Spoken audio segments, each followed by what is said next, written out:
talk about the basics of playing a minor blues. For today's lesson, we'll be looking at a simple 3-chord progression out of A minor.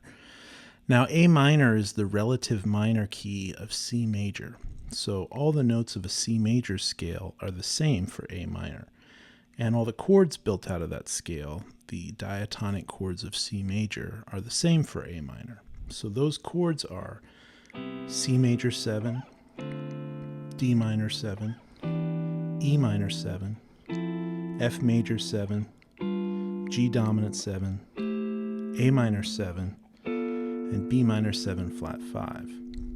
So the chords we're going to be looking at for today's progression are A minor 7, D minor 7, and E dominant 7. So right away we can see that that E dominant 7 is not diatonic to the key, but the reason for that is it's the dominant 5 chord of A minor. So it's building tension and then pulling us back to the sound of A minor. So first things first, let's look at the arpeggios for these 3 chords. So we have A minor 7,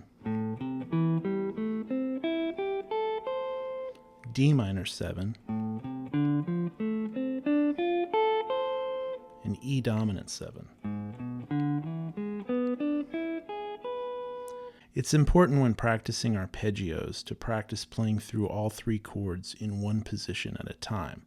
That will help you see the relationships between the notes in the chord in one specific place on the fretboard. Once you get comfortable playing in one position, you can move through all 5 positions.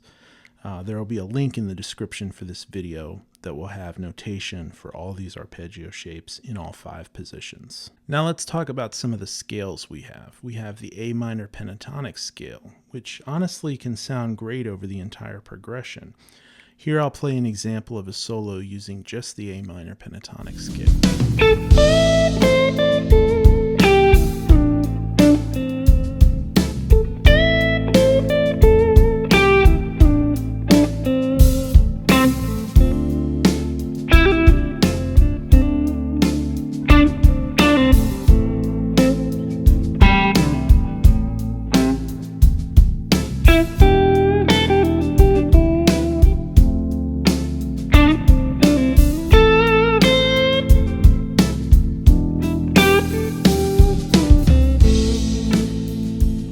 So that whole pass was using just notes from the A minor pentatonic scale. The notes are A, C, D, E, and G. So again, it's really important to know this scale everywhere on the neck in all the positions. Now we can get into some really cool sounds when we add the 2nd or the 9th to this scale.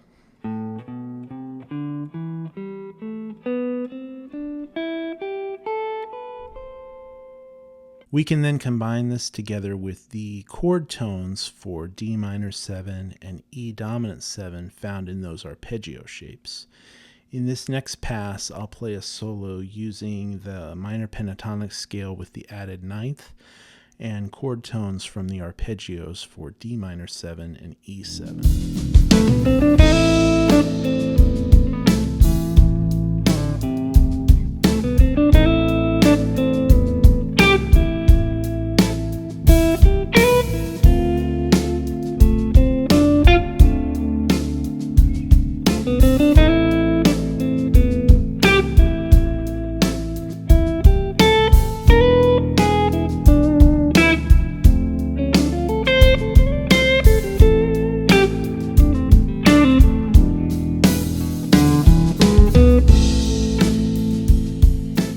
So now let's talk about this E7 chord.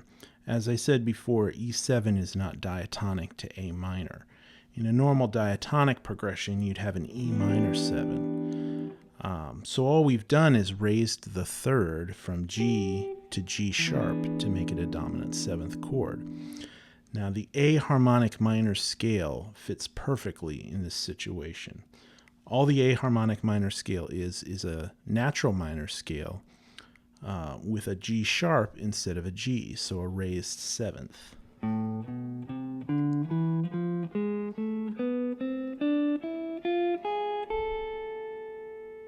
So this harmonic minor scale is really tailor-made for this E7 chord. In this next example, I'll use the harmonic minor scale over the E7 chord in the progression.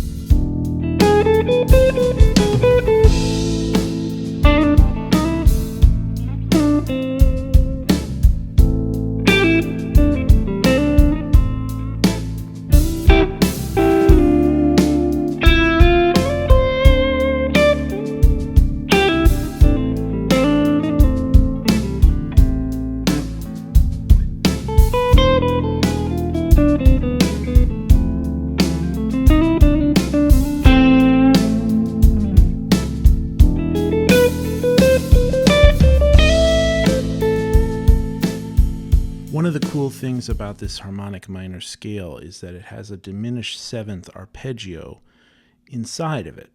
So we have the arpeggios for F diminished seventh, G sharp diminished seventh, B diminished seventh, and D diminished seventh, all inside of this harmonic minor scale. So we can use any of those arpeggio shapes over our E7 chord.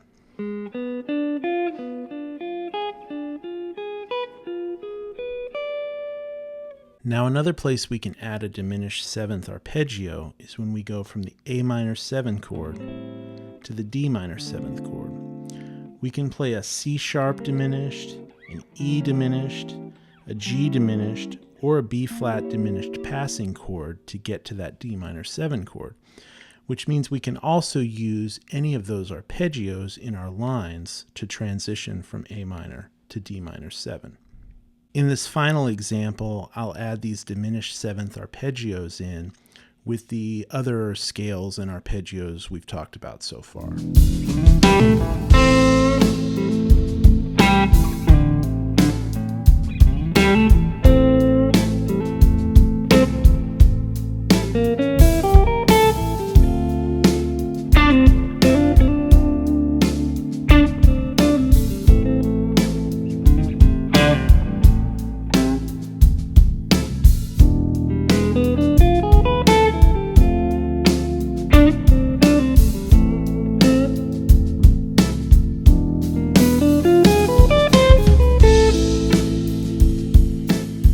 So hopefully this lesson will give you some new ideas to consider when playing over a minor blues. I'll definitely be making a part 2 to this lesson to talk about some more advanced harmonic concepts we can use over this progression. As always, thank you guys for watching, and see you next time.